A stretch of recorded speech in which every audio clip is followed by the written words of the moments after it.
Hello again, friends. Here we are for part 3 now of Samantha Bonacorsa's Galaxy Lighthouse.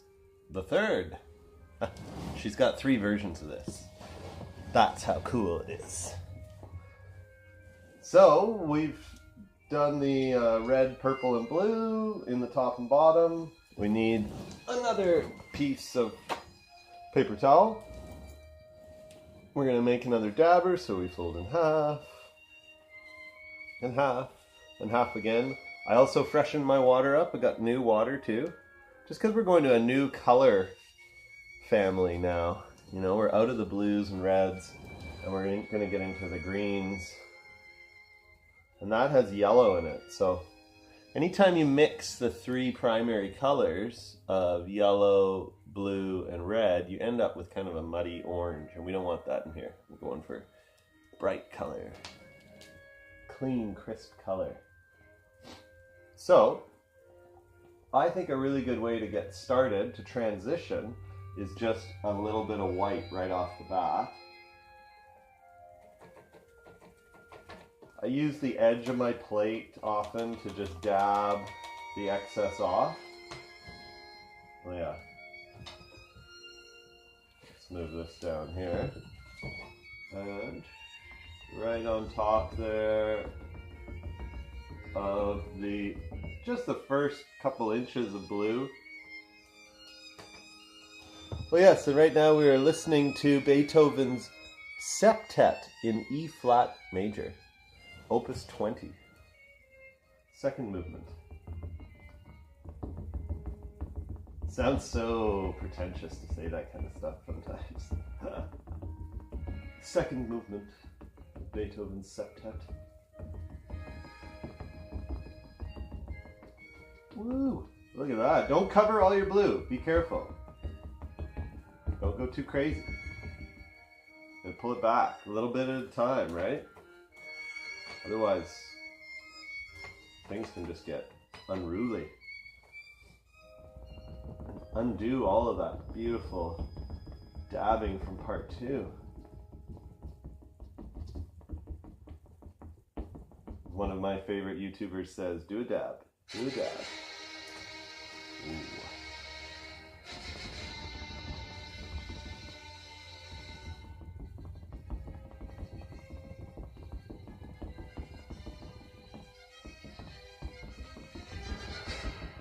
Okay, there's a whole bunch of white.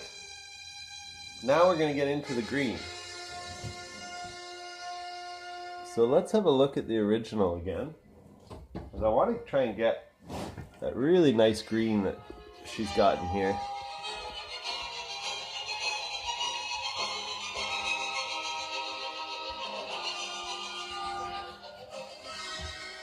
This is Beethoven's 5th Symphony, if you didn't know. Possibly his most famous, with the exception of the Ode to Joy, but it's a toss-up. Symphony number 5, Fate Knocking at the Door. Oh, that's a lovely green. Maybe a touch of yellow in there with it. Just a tiny little bit of yellow.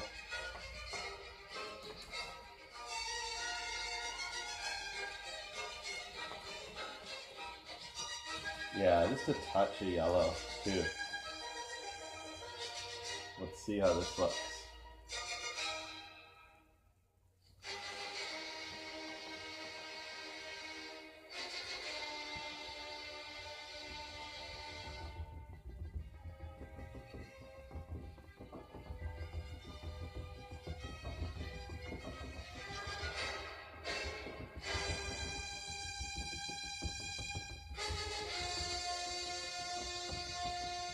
Just trying to gently layer this over top without losing our blue.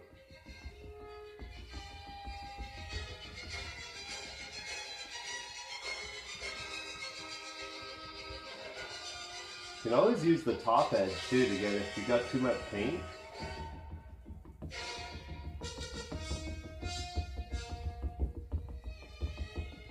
Oh yeah, now it's really starting to happen. Getting that nice overlap, subtle color.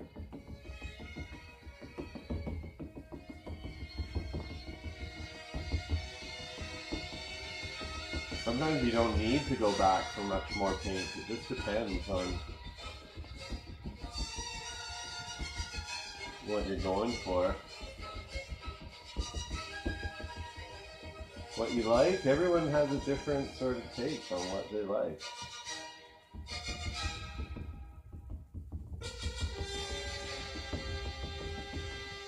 Okay.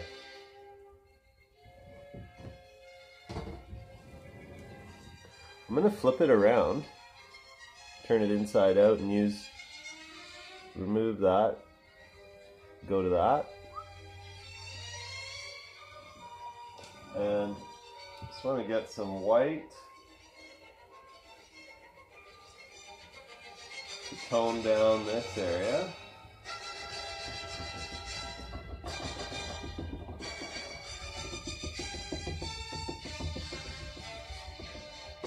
You can always add white on top to help transition.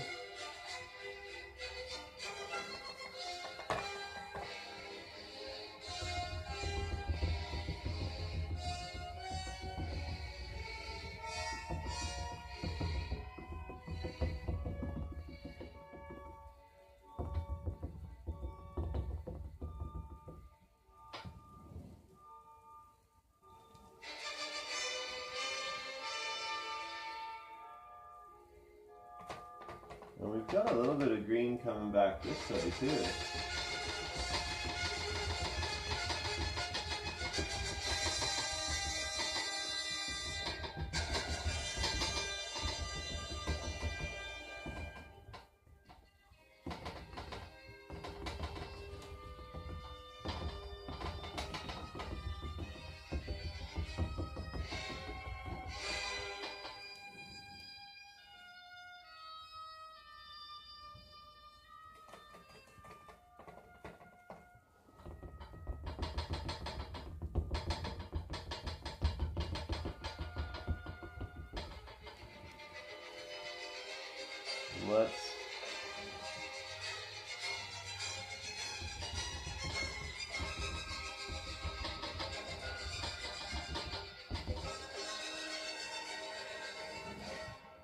Let's let that dry a bit and get into the brush again.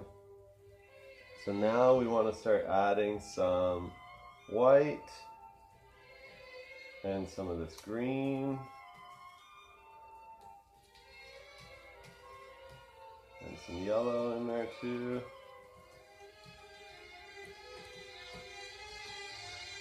So I kind of got this. There we go.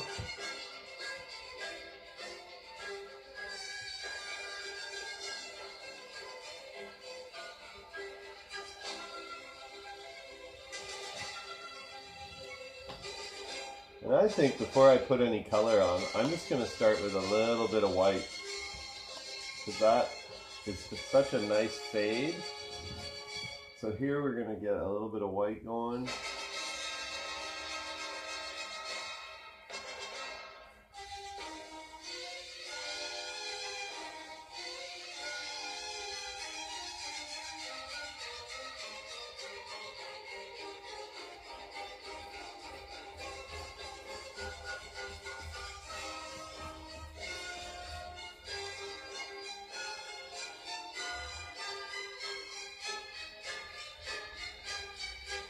Now we'll take some green, and we'll start to get some streaks happening.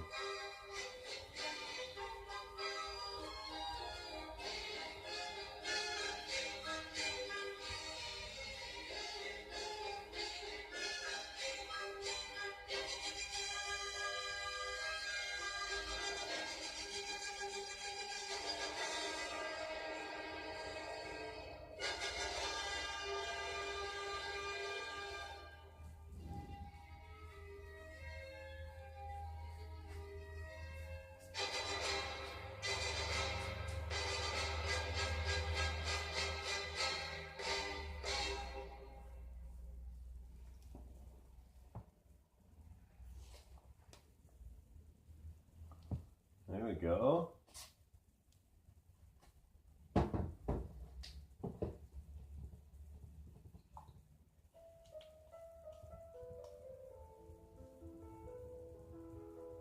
always bring back a little bit of blue too if you're feeling like you need some help bridging that transition. Blue and green are compatible, you just don't want red in there as well.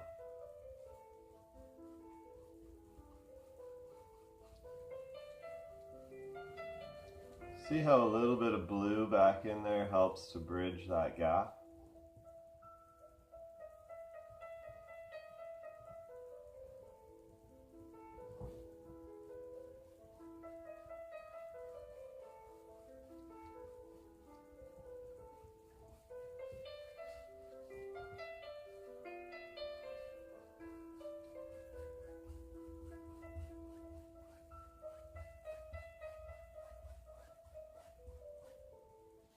There we go, that's looking good. That's nice. Now the last bit is a little bit of white and yellow.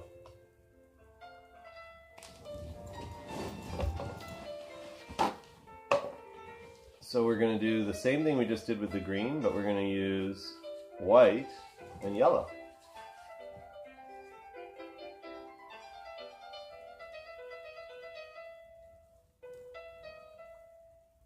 Not too much water, remember?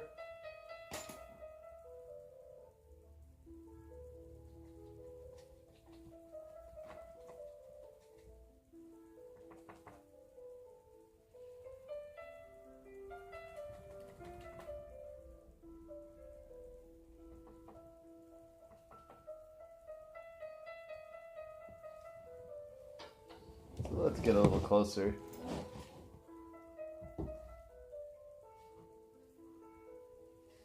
I'm going to get right up in here with this yellowish white. Ooh, I got a whole bunch of yellow coming through. That's pretty potent. I may have too much yellow on my little dauber, but we'll see.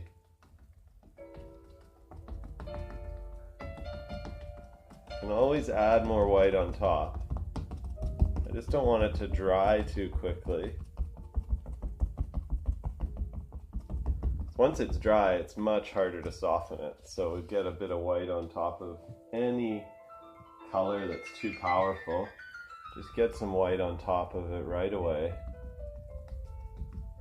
And then you're going to be okay. It will keep it from drying and it will allow you to move it around. So that's a happy accident, as the guru would say.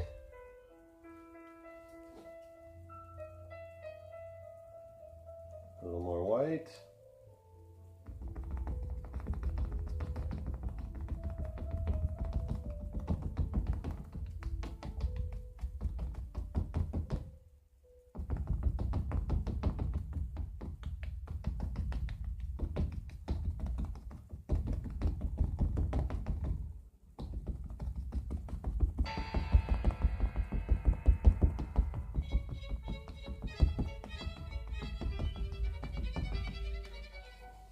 Getting there. It's a workout. More white.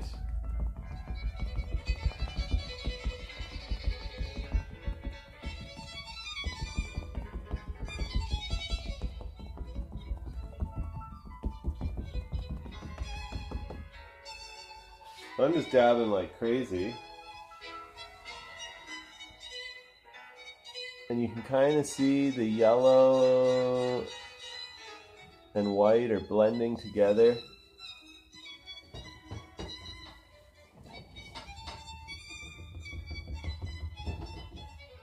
It's totally up to me how much of that green I want to cover.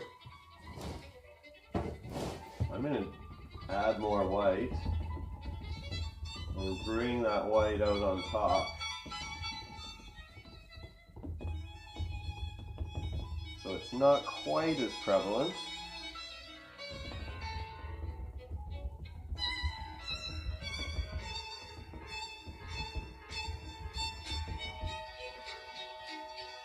It's much easier at this point to bring white back on top and delete some color than to reintroduce color at this point. It would become a real mess. Having said that, in the white areas, if you find you want to get just a hint of the green in there too, now's the time to do it. You just don't want very much paint on there at all. It's really subtle. You can see what just a little bit even does. Even just a touch of it is a lot. So I'm going to try and move that around a bit before it's too dry.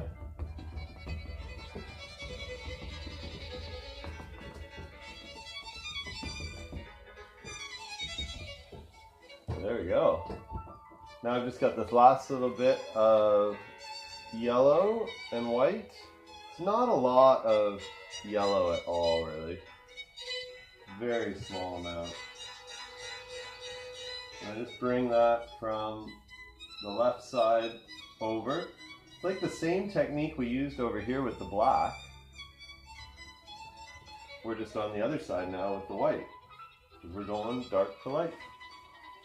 So you might as well paint your edge while you're here.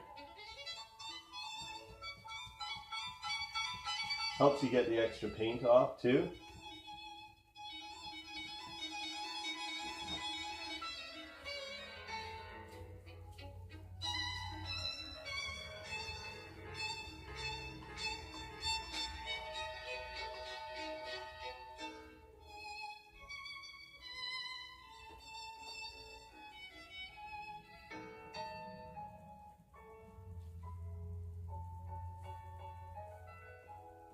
Yeah, so really get a nice white finish on this far side. Just helps so much.